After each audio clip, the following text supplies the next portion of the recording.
That's great defending from Ben Gibson. Headed on in, and that is quite a moment for Ben Gibson. Ben, first of all, welcome to Stoke City. How would you describe your feelings and emotions upon joining the club? Yeah, I'm delighted. Can't wait to get started, to be honest. It's a fantastic club, lots of history, huge stature. I've played here, the atmosphere is fantastic, the fan base is, it speaks for itself.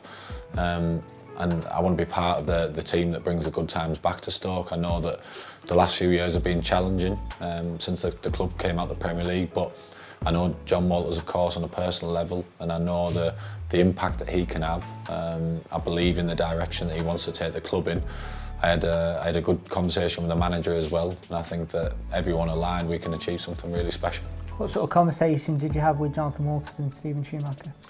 With John, it was about what he's inherited essentially, and the direction that he wants to turn things to. Like I say, me and John were teammates at Burnley, so I know him firsthand. I know what a good person he is, and I know how much drive he has, and I know that he won't rest until this club is back to where it belongs. With the manager, similar conversations about where he thinks I could fit in, why he would bring in a player of my personality, of my style, if you like, and a real good, open and honest conversation. He knows where the club or the team, if you like, have to improve, and hopefully I can play a big part of that. You joined following another season in the upper echelons of the Championship. What does it take to be a strong team in this division? A lot of different things, to be honest. You obviously have to have a good team, but as much as that, you have to be made of the right stuff. You've got to be, you've got to show courage, you've got to show unity. There's got to be a togetherness. It can't be wanting to win, we have to need to win. It's certainly much more in the football game, and like I say, I've played here, I know how much it means to the fans, I know how passionate the fan base are. We've got to bring those good times back to the fans and to this club. They've got to see a team that is running through a brick wall to try and get them 3 points, whether that's to win a tackle, a header, whether that's to make a good pass through a line, or to get on the end of a cross to score a goal. Whatever that asset is, they have to believe in us as a team, and hopefully I can add a lot to that on the pitch, off the pitch, and like I said, I'm just really looking forward to getting started. I think I'm a ball playing centre back. I like to think of myself as a communicator, a leader, someone who'll try and help others around him, who tactically knows the game, knows how to defend. So hopefully I'll be able to impose myself on the team and show my qualities through the way the manager wants to play, which will be playing out from the back. At the same time, it's about adjusting and fitting in with different challenges that will come our way. So I'm looking forward to getting to know the lads. I know there's some brilliant players here.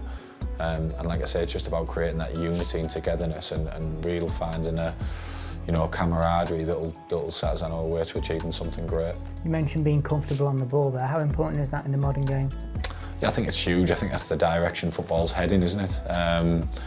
I'm probably more that type of centre half than I am, the monster centre half who's 6'7", who's, the absolute heading machine. And I think I've always been that way. I came through Middlesbrough Academy. That was how we were brought up to pass the ball from the back. So it's always been something I've done naturally, and being left-footed has obviously aided that, because there isn't a huge amount of left-footers out there. So I expect the manager to put demands on me to play from the back, and that's what I look to do.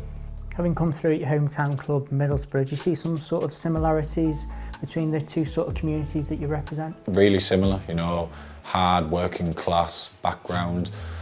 The club is a huge part, basically. It's a pillar. They work hard all week to come here and support us, or to come away from home and support us. So it's important that they see a team that reflects them and what reflects their personalities and their attitudes to life and their walk of life. So it's important that we recreate that, and they feel that they have that connection with the team. So that's something that we really want to deliver. For me, like I said, Middlesbrough was that. It's nice to be back in red and white. My dad just joked about it there, but it's true. And like I said, I can't wait to pull on this shirt for the club. You've also won 2 promotions to the Premier League in your career. How have those experiences aided you as a player? I think massively. I think I've also failed a couple of times. I lost the playoff final. I've been beaten in 2 playoff semi-finals, and I think it takes that to know what it will take to get over the line. Listen, from where obviously Stoke were last season, we've obviously got a lot of work to do. But as Ipswich have shown, nothing's impossible. You know, they've bounced out of League One and they've been unbelievable and got promoted back to the Premier League in one season. So anything can happen.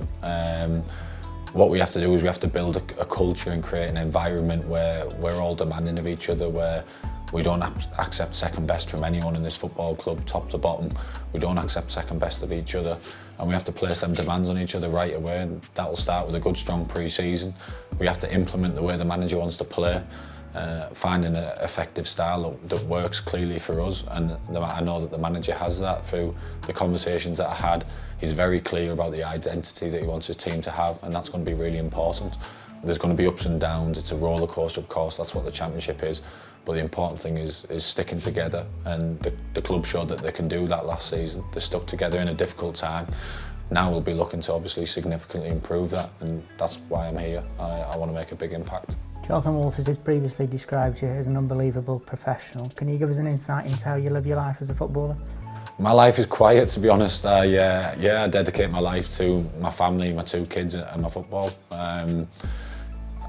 I give everything, I leave no stone unturned. I work when I'm at work, I work when I'm at home. I do extra stuff in terms of being a professional with my body, physically, extra sessions in the gym. I try to maximise myself, and that's something I've done throughout my career. When I look back at the end, I know I'll be able to look back and say I couldn't have given an ounce more, and that's just the way I wanted to live my life. So football and family are the 2 things that are everything to me. I can promise you'll get all of me, absolutely every part of me, and like I say, I can't wait to leave it all out there for this football club. What demands do you expect from those around you on and off the pitch? The same. I expect them to give everything, to make all the sacrifices necessary. We're very lucky to be doing this job. We're very lucky to be at a club as wonderful as this. And this club needs to see the good times again, because the fans deserve that. The fans came out when it was tough last year for them. I played in a game here. They were here in the numbers again, and they deserve to have the good times back. The club's full of good people. I've spoke to a lot of players that have been here in recent years. I've spoke to John, I spoke to the manager. I know it's full of good people, and it's about driving each other now and bringing the best out of each other, top to bottom, and making sure good things happen. Some of those players you've spoken to? I spoke to Danny Bath, I spoke to Angus Gunn, obviously John. There's been people that have been here that speak very highly of the place. Phil Bardley's another one, and he would have been here in the really good times. So, like I said, I know what to expect from the fan base, I know what to expect from the club, and I just can't wait to get going. We're a few weeks away now from the start of pre-season. What are your plans between now and then? I've cancelled a couple of holidays, to be honest. I want to get I want to make sure I'm coming back in tip-top shape. So I'll be doing everything I can to come back as fit as possible. I want to come in day one and impress everyone. I want to obviously get a house in the area and get the family settled. That's really important for me personally. So that'll be my priority now. And like I said, I want to fast forward a few weeks to having everything sorted and organised and get stuck into our work.